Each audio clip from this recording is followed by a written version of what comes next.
what happened that last lap. Just in that second lane and just tried to get the 17 and 16 pulled apart. And once we got them pulled apart, it gave us a run on the outside. So it shows what Mobil 1 lubricants and oils can do for you. It's just so good on restarts, and just a weird day.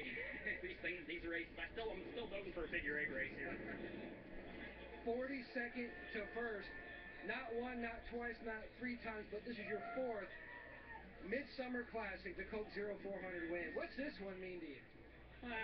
Anytime you win a Daytona, it's special, but you know, the Chevy was awesome, had great Hendrick horsepower, and everybody at Stewarts Racing did an awesome job this weekend. I'm really, really proud of our organization. If it weren't for the cap blowing off the Nakaduck, we would have been second and third qualifying, and I'm really, really proud of that. So really proud of this Mobil 1 Office Depot team and everybody at Coca-Cola and U.S. Army, Quicken Loans, GoDaddy, Aspen Dental, Outback Steakhouse, everybody that's part of this program. They just, Gene Haas and everybody at Haas Automation are the ones that got this started. So thanks to all those people.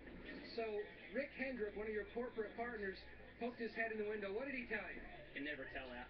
So, he just said good job. So thanks to all of our fans. It's you know, it's been a long, hot 4th of July, we know that, and appreciate all the fans that stuck it out tonight. It's been a long, hot couple days for them, and we got the toughest fans in the world.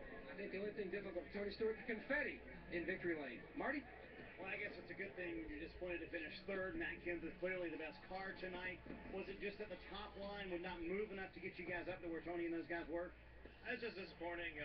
You know, whenever you had the best car, me and Greg, I thought did, and you didn't win. But I don't know. It seems like we made the wrong moves at Talladega by not keeping Greg with me good enough and getting separated. And today, I think I shouldn't have worried about it. Once we got separated off of 2 and I was under Tony, I think I should have just stayed with him and tried racing to the finish. But anyway, I tried to slow up and grab my teammate that's been helping me so much all night. And we started getting hooked together, and Tony was going slow, and I went to go outside of Tony, and then everybody right behind me. I'm not sure what happened.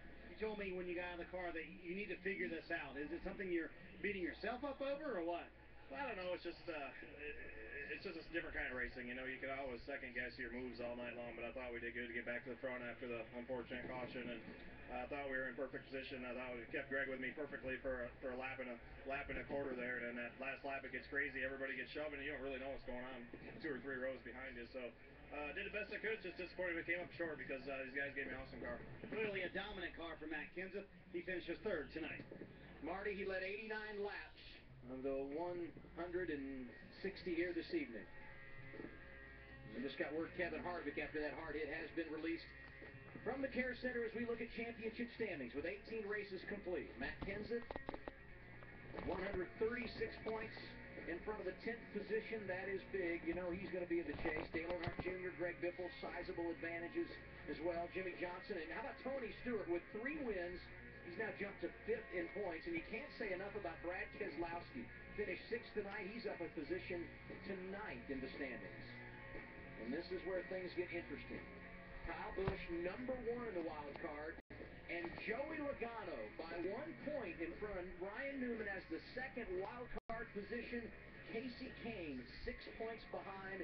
He's 16th after 18 races. Now to Ralph Shaheen.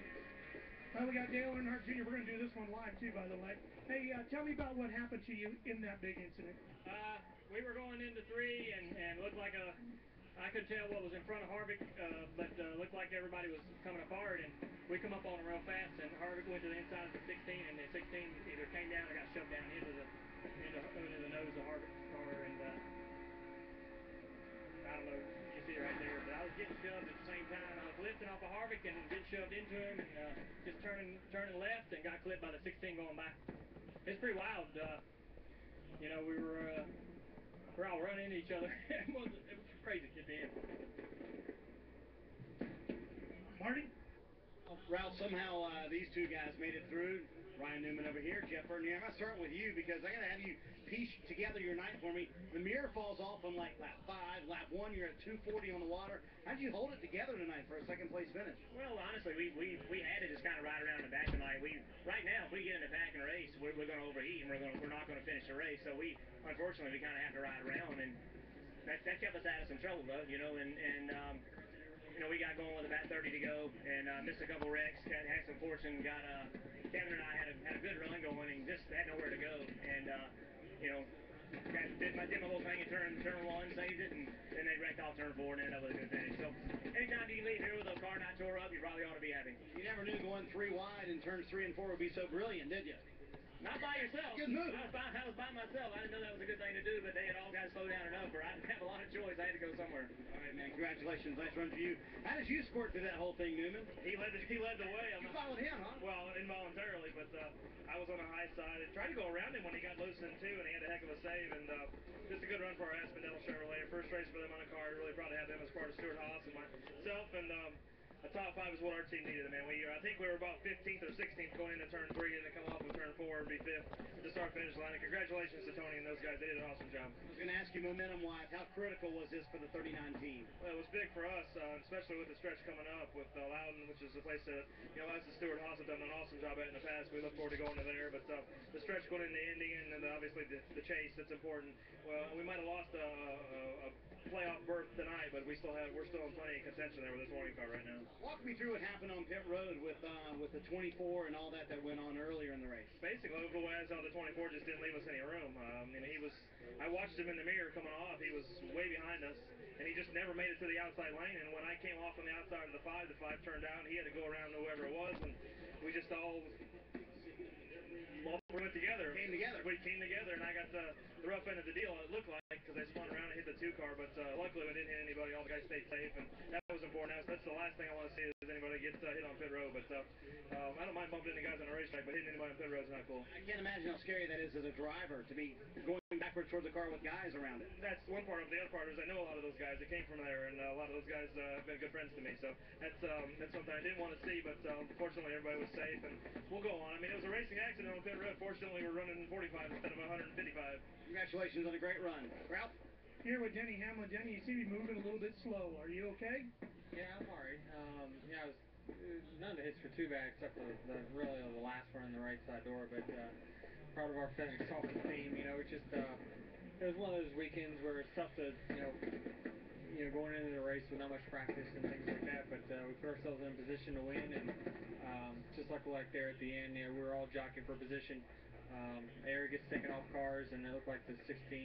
I think he came down and got the right front fender, and I was already loose anyway. So after that, it's just you're just a ping pong ball after that point. But I got to thank my whole team for sticking by us this weekend, and we'll go out and try to win that one. You came into this race with back issues. Did you aggravate that in any of those incidents tonight, or are you now dealing with pain in other areas? Well, I was fine. I could have done without it, that's for sure. But I'll be 100% by next weekend for sure. As much strides I take really every day and getting better. That I know once I get to Loudon next weekend, we'll be good to go. So just looking forward to getting to some of these racetracks where you can kind of control your own destiny. Well, Casey Kane involved in that last lap accident there. Casey, you gave Tony Stewart a huge push for the win. I think he owes you a beer. Yeah, that was, I was trying all I could, another Hendrick engine, and as good as our Chevys were all night, I wanted to see Tony win over those other two, but,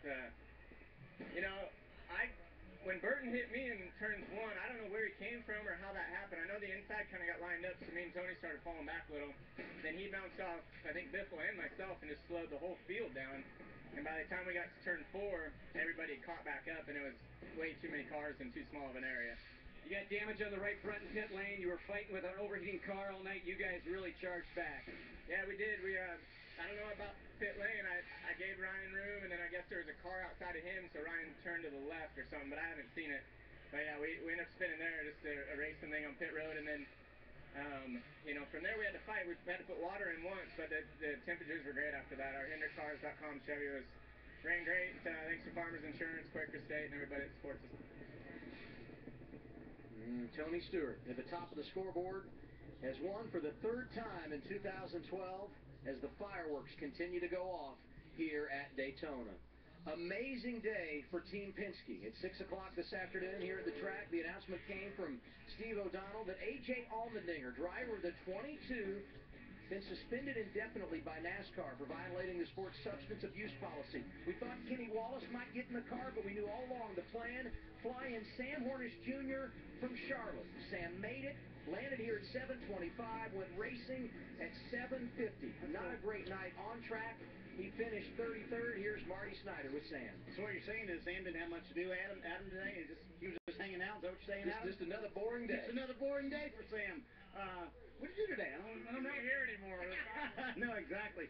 Man, how did you manage everything? Let's start at the beginning. Phone call comes from who, what time, and where were you? I got a call from Mike Nelson about, 30 seconds before I was getting ready to do my second segment on the Speed Center show.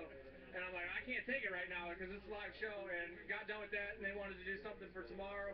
Can you spend a couple minutes? I was like, yeah, but I got to call back. I call back. I'm sorry, can't do anything. So headed off towards the airport. And after that, for about the next, 2.5 hours, it was pretty quiet for me because I was just sitting there waiting for the airplane to get there, and then also flying here. But done a lot of things that I've never done before. Put a suit on in an airplane. Glad I was able to come down here and help out.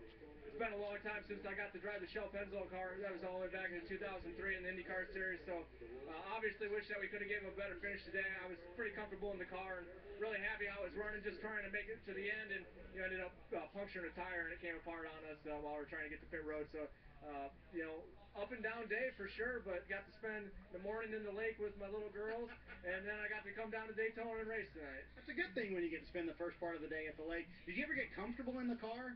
Yeah, I was pretty comfortable. I spent about the first 15 laps just sitting there riding around, making sure that I was comfortable with how the car was. There was a couple things that, if we would have had, another 15 minutes that we probably would have worked on a little bit.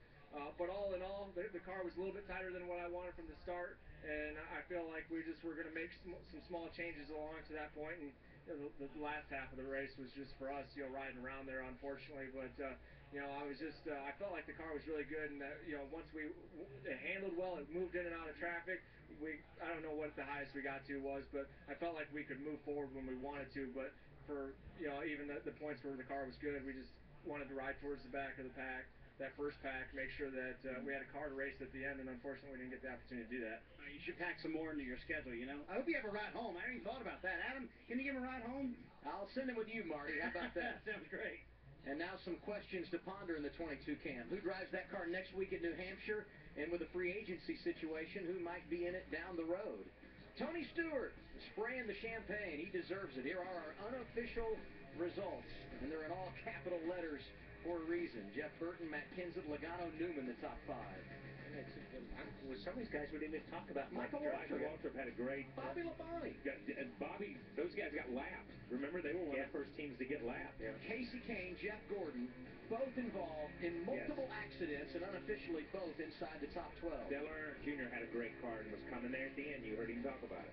Kyle Busch, Denny Hamlin, long time at the front. Ran up front all day, yeah. Ambrose had that hard hit. He was 30th. There's Jimmy Johnson, 36th. After starting 12th, his third DNF of the year on 3 plate races. Talked about the situation for Jeff Gordon, finished 12th unofficially, Matt. And absolutely, and Jeff Gordon fought back to that 12th place finish. And Jeff, the tone of your day, you were sitting perfectly in third. Everyone was starting to make their green flag stops, and then the tone just absolutely changed. What happened? We were just coming to pit road, and I don't know what happened behind me, but they just started wrecking, and we got caught up in that. So, that definitely changed our day. We were in great position, fast race car. Pit stops are flawless, and at that point it was try to fix the damage and get track position. And the damage, they did a great job with the car. Had plenty of speed, but track position, there was just no passing when you're in the back in those final laps. It was just 3 lanes wide, and you just had to wait till somebody wrecked or got out of shape, and the momentum would change. So we actually had a great run coming through 3 and 4 right there, and we were going to be better than I think even 12th. Even though they wrecked, we kind of got caught in that wreck too, but we had some momentum coming, so I think we could have finished 10th or 12th, but we ended up 12th. Not a bad day considering all the things that happened. Thank you, Jeff. Thank you. Jeff Gordon, the 6-time